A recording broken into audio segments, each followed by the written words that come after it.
नमस्कार, मैं रचना शर्मा चढ़ती कला टाइम टीवी देख रहे सभी दर्शकों का स्वागत करती हूं। आप देख रहे हैं हरियाणा न्यूज। समाचारों की शुरुआत से पहले एक नजर आज की मुख्य सुर्खियों पर।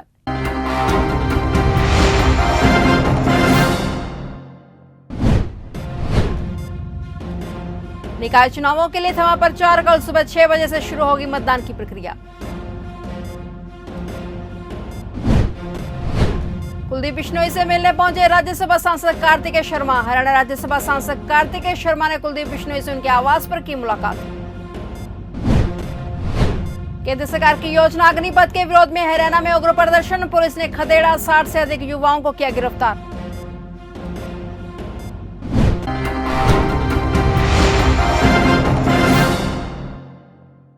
और अब समाचार विस्तार से। हरियाणा में नगर निकाय चुनावों को लेकर अब प्रचार थम गया है। कल यानी कि 19 जून को सुबह 6 बजे से मतदान की प्रक्रिया शुरू हो जाएगी। ऐसे में सभी पार्टियों के नेताओं ने अपने अपने उम्मीदवारों के लिए खूब प्रचार प्रसार किया है और घर घर जाकर वोट भी मांगे हैं। हरियाणा के शिक्षा मंत्री निकाय चुनावों को लेकर सभी नगर पालिकाओं और नगर परिषद के चुनावों पर भाजपा के उम्मीदवारों की जीत का दावा कर रहे हैं। उन्होंने कहा कि पिछले चुनावों में भी भारतीय जनता पार्टी ने जीत हासिल की थी, उसी तरह इस बार भी जीत हासिल होगी। वहीं उन्होंने कांग्रेस पर भी कटाक्ष करते हुए कहा कि कांग्रेस ने तो पहले ही अपनी हार मान ली है। कांग्रेस ने पहली पार्टी चिन्ह पर चुनाव लड़ने का फैसला किया था और चुनाव आते ही उन्होंने अपना फैसला वापस ले लिया। अब जो आजाद या अन्य पार्टी से जो उम्मीदवार जीत कर आया है वो कांग्रेस इसे अपना बताएगी। वहीं उन्होंने कहा कि हरियाणा में आम आदमी पार्टी का कोई अस्तित्व नहीं है। वहीं मतदान के लिए अब कुछ ही समय रह गया है और सभी पार्टियां अपनी अपनी जीत का दावा कर रही हैं। देखना ये होगा कि जनता किसे अपना उम्मीदवार बनाती है और कौन सी पार्टी इस चुनाव में जीतकर नगर की सरकार बनाती है।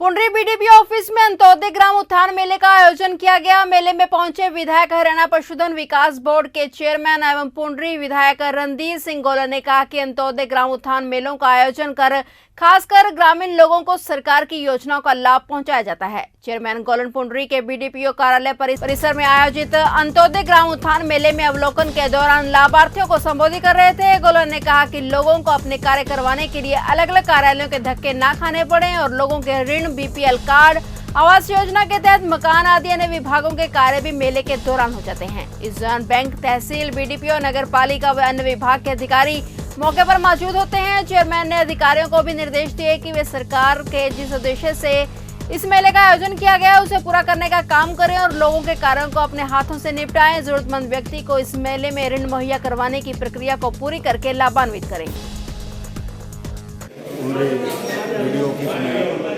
17 और 18 दो दिन जो मेला लगाया गया है, इसका मकसद है जो अंत तक का जो आदमी है उसको आर्थिक रूप से मजबूत करना। और हमारे 18 डिपार्टमेंट है, 18 डिपार्टमेंटों की 55 स्कीमें हैं। 55 स्कीमों के अंदर सब्सिडी भी है और ऋण भी है। सेक्रेटरी साहब, आपने जो ये 55 स्कीमों की जिक्र किया है, बात की है, तो 55 स्कीमों के तहत उनकी जो डॉक्यूमेंट्री का कार्य है वो यहाँ हाथ के हाथ पूरा हो जाता है। डॉक्यूमेंट का कार्य हमारे जो डिपार्टमेंट बैठे हैं वो मौके पर ही करते हैं। तो उसका लाभ प्रार्थी को कितने समय बाद मिल जाता है? उसके बाद ये बैंकों में जाते हैं। कुछ डॉक्यूमेंट तो मौके पर पूरे होते हैं, कुछ क्या नाम है थोड़ा प्रोसेस लगती है, तो उसके बाद बैंक में कुछ करते हैं, उसके बाद बैंक वाले इनको लोन देते हैं। बहुत सारे ऐसे लोग हैं जो हमें मिले हैं और उनका कहना ये था कि भाई हम यहाँ पे आते हैं लेकिन कई घंटे तक धक्के खाने के बावजूद भी उनकी कोई डॉक्यूमेंट्री पूरी नहीं होती। जो काम वे बल्कि कार्यालय दर कार्यालय जाकर के करवा सकते थे, ऐसा यहाँ पे कुछ भी नहीं है।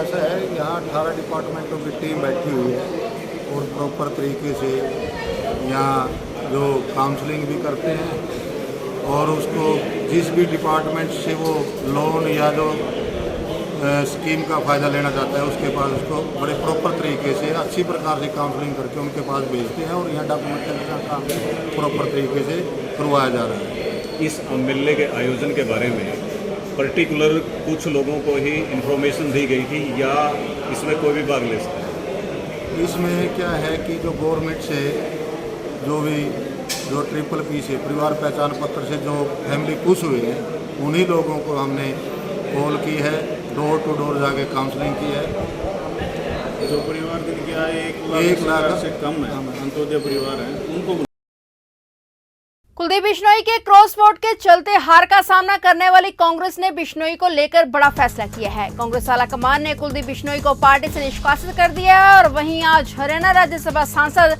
कार्तिकेय शर्मा कुलदीप बिश्नोई से उनके आवास पर मुलाकात करने पहुंचे। दोनों नेताओं के बीच कई मुद्दों पर चर्चा हुई। बताया जा रहा है कि क्रॉस वोटिंग कर जिस तरह से कुलदीप ने अजय माकन का खेल बिगाड़ा और कार्तिकेय की हारी हुई बाजी को जीत में तब्दील कर दिया, उसके बाद से ही दोनों नेताओं के बीच अच्छे संबंध देखने को मिल रहे हैं। केंद्र सरकार की योजना अग्निपथ के विरोध में पलवल में कल हुए प्रदर्शन के बाद आज बल्लभगढ़ में युवा प्रदर्शनकारियों ने सड़क पर आने जाने वाले वाहनों पर पथराव किया और Delhi Agra national highway number 19 को जाम करने की कोशिश की, परंतु पुलिस की सक्रियता के चलते वे अपने मंसूबों में कामयाब नहीं हो सके। पुलिस ने पथराव करने वाले युवकों को खदेड़ दिया और 60 से अधिक युवाओं को गिरफ्तार कर मुकदमा दर्ज कर लिया है। वहीं जिले में कल रात से धारा 144 लागू कर दी है और 24 घंटे के लिए मोबाइल व इंटरनेट सेवा भी बल्लभगढ़ में बंद कर दी गई। अग्निपथ के विरोध में प्रदर्शन कर रहे युवकों के कुछ असामाजिक तत्वों द्वारा पुलिस पर पत्थरबाजी करने या सरकारी संपत्ति को नुकसान पहुंचाने वाले आरोपियों के खिलाफ पुलिस ने मुकदमा दर्ज कर छापेमारी शुरू कर दी है। डीसीपी क्राइम नरेंद्र कादियान के मार्गदर्शन में सभी क्राइम ब्रांच टीमों को पत्थरबाजी करने वाले आरोपियों की धरपकड़ के निर्देश दिए गए हैं। वहीं उपद्रव करने वाले आरोपियों के खिलाफ कार्रवाई करते हुए करीब 60 आरोपियों को काबू किया गया है। पुलिस थाना सिटी बल्लभगढ़ में उपद्रवियों के खिलाफ मुकदमा दर्ज किया गया है। शहर में जगह जगह पर सीसीटीवी कैमरे लगाए गए हैं, जिनमें उपद्रव के दौरान पत्थरबाजी करने वाले और सरकारी संपत्ति के नुकसान पहुंचाने वाले आरोपियों की वीडियोग्राफी फुटेज रिकॉर्ड हो चुकी है, जिनकी पहचान करके उन्हें गिरफ्तार किया जा रहा है। फरीदाबाद के बल्लभगढ़ इलाके में अग्निपथ योजना के विरोध में कल हुए प्रदर्शन के बाद आज फरीदाबाद पुलिस कमिश्नर ने उसी जगह पुलिस अधिकारियों और कर्मचारियों की बैठक बुलाई और प्रदर्शनकारियों को यह संदेश देने की कोशिश की कि कोई भी पुलिस किसी भी तरह के हिंसक प्रदर्शन से निपटने के लिए मुस्तैद है। और दरअसल शुक्रवार को अग्निपथ योजना के विरोध में इकट्ठे हुए युवा प्रदर्शनकारियों ने बल्लभगढ़ में पथराव किया था, जिसके बाद पुलिस ने तुरंत कार्रवाई करते हुए 65 लोगों को गिरफ्तार कर लिया था। आज फरीदाबाद के पुलिस कमिश्नर विकास अरोड़ा ने मीडिया से बातचीत करते हुए कहा कि जिन 65 प्रदर्शनकारियों को कल गिरफ्तार किया गया था, उन्हें उनके परिवार व इलाके के मौजूद लोगों की गारंटी पर बांड भरवा कर छोड़ दिया गया है और साथ ही यह इंश्योर किया गया है कि वह किसी भी तरह का उपद्रव नहीं करेंगे। पुलिस कमिश्नर ने कहा कि फरीदाबाद में स्थिति पूरी तरह से नियंत्रण में है। उन्होंने युवाओं से अपील की है वे शांति बनाए रखें और क्योंकि अब फौज की भर्ती शुरू हो रही है तो वह अपने करियर पर फोकस कर रहे हैं। पुलिस कमिश्नर ने कहा कि अगर युवाओं के खिलाफ मुकदमा दर्ज हो गए तो फिर उन्हें नौकरी मिलना मुश्किल हो जाएगा, इसलिए वह संयम से काम लें। बस मैं यही कहना चाहूँगा कि अपना फरीदाबाद ज़िले में धारा 144 लगी हुई है और 5 या 5 से ज़्यादा लोग जो है प्रोटेस्ट नहीं कर सकते, उसके बारे में दिशा निर्देश सब फोर्स को दिए हैं। और यही मैं सबको कहना चाहूँगा कि फरीदाबाद की पुलिस पूरी तरह मुस्तैद है और कोई भी अगर कानून को अपने हाथ में लेगा या किसी सरकारी संपत्ति को नुकसान पहुँचाने की कोशिश करेगा तो उसके खिलाफ सख्त कार्रवाई की जाएगी। जगह जगह हमारे पुलिस बल तैनात है और अच्छी मात्रा में पुलिस बल हमने लगाया है। आज सबकी मैंने मीटिंग की है, सबकी फ़ोर्स की ब्रीफिंग की है और फोर्स का मोराल भी हाई है। और कल जैसे थोड़ा बहुत अगर किसी ने करने की कोशिश की तो उसमें फरीदाबाद पुलिस ने बहुत ही मुस्तैदी से काम करते हुए एकदम ही उपद्रवियों को गिरफ्तार भी किया और उनके खिलाफ कानूनी कार्रवाई भी की। सर 144 धारा परसों लगा दी गई थी, आपके कहने पर ही आपने रिक्वेस्ट की थी डीएम से, लेकिन क्या आपके पास इनपुट्स नहीं थे? बल्लभगढ़ तक आखिर कैसे पहुंच गए? क्या पुलिस की नाकामयाबी नहीं है? यहाँ कहीं पत्थर तक यहाँ देखो, पुलिस ने बहुत ही बढ़िया कल काम किया है कि जैसे ही हमारे पास खबर आई कि इस तरफ आ रहे हैं तो उसी समय पुलिस ने मुस्तैदी से उनको रोक लिया और सुबह उनके इकट्ठे होते ही हमने 65 उपद्रवी जो है वो गिरफ्तार कर दिए और जो उपद्रव मचाने वाले थे उनको 65 आदमियों को उसी समय हमने गिरफ्तार किया, लेकिन उनके खिलाफ निवारक कार्रवाई करके 107-51 करके उनको देर रात अपना रख के उनके सरपंचों और सबके जिम्मेवारी पे उन लोगों को कल रिलीज़ किया है बॉन्ड पे। तो और उसकी वजह से काफ़ी सरपंचों ने और सारे उनके घर वालों ने बहुत माफ़ी मांगी है कि भाई हमारे बच्चों से गलती हुई है। उसके अलावा जिन्होंने पत्थर कुछ 15-20 लड़के जिन्होंने पत्थर हाथ में लिए थे उनमें से भी हमने गिरफ्तारियां कर ली हैं और बाकियों को भी आइडेंटिफाई कर लिया है और उनके घर दबिश दी जा रही है। अब पूरे एरिया में यही है कि लोग अपनी तैयारी में लग गए हैं क्योंकि फ्राइडे से तो अग्निवीरों की भर्ती शुरू है और उसमें मैं यही कहूँगा कि जो बच्चे हैं वो इस काम में या बिल्कुल भी लॉलेसनेस मचाने के उसमें बिल्कुल ना आए, क्योंकि ये मैं सबको बताना चाहूँगा कि जिस नौकरी के लिए आप ट्राई कर रहे हो, अगर एक भी केस आपके खिलाफ़ दर्ज हो जाएगा तो सरकारी नौकरी तो क्या, कोई प्राइवेट नौकरी भी नहीं लगेगी। तो इसलिए इतना अच्छा सरकार ने जो स्कीम निकाली है उसका सब भरपूर फ़ायदा उठाएं और जो है इस पे अपना सहयोग दें। हाँ, मामला दर्ज किया गया है। कल जो है 15-20 लड़के जिन्होंने पत्थर मारने की कोशिश की, उनके खिलाफ मामला दर्ज किया गया है और उनमें से हमने गिरफ्तारियां भी कर ली हैं और बाकी भी जल्दी। डेरा प्रमुख राम रहीम को 30 दिन के पैरोल मिलने पर पत्रकार स्वर्गवासी रामचंद्र छत्रपति के बेटे अंशुल छत्रपति ने अपनी प्रतिक्रिया जाहिर की है। उन्होंने डेरा प्रमुख को दी गई पैरोल का विरोध करते हुए इस पैरोल को लेकर सरकार पर सवाल खड़े किए हैं। उन्होंने कहा है कि राम रहीम बलात्कार या हत्या के मामले में रोहतक की सुनवाई जेल में सजा काट रहे हैं। राम रहीम एक अपराधी किस्म के कैदी हैं, तो उसे सरकार द्वारा बेनिफिट क्यों दिया जा रहा है। उन्होंने ये भी कहा कि सरकार के इस फैसले के खिलाफ वे जल्द ही पंजाब एवं हरियाणा हाईकोर्ट में याचिका दायर करेंगे। अंशुल छत्रपति ने बताया कि वे इस मामले को लेकर अपनी लीगल टीम से विचार विमर्श कर रहे हैं। टोहाना के महाराजा अग्रसेन स्कूल की दिलप्रीत कौर ने 10वीं कक्षा में 495 अंक लेकर जिले में पहला स्थान हासिल कर लिया है। छात्रा का स्कूल पहुंचने पर स्वागत किया गया। वहीं इसी स्कूल की छात्रा तनु ने 493 अंक लेकर तीसरा स्थान हासिल किया। छात्रा का स्कूल पहुंचने पर स्कूल प्रिंसिपल नीलम नागपाल, स्कूल कमेटी प्रधान जगन्नाथ गोयल व सचिव सुरेश सिंगला ने जबरदस्त स्वागत किया। इस दौरान महाराजा अग्रसेन स्कूल व न्यूट्रॉनिक जाकर एकेडमी के डायरेक्टर राहुल गर्ग भी मौजूद रहे और बच्चों को फूल माला पहनाकर उन्हें मिठाई खिलाकर उनका मुंह मीठा किया गया। स्कूल प्रिंसिपल ने बताया कि बच्चों ने शानदार परीक्षा परिणाम लाकर स्कूल का नाम रोशन किया है। बच्चों व स्टाफ की मेहनत के चलते ही यह उपलब्धि हासिल हुई है।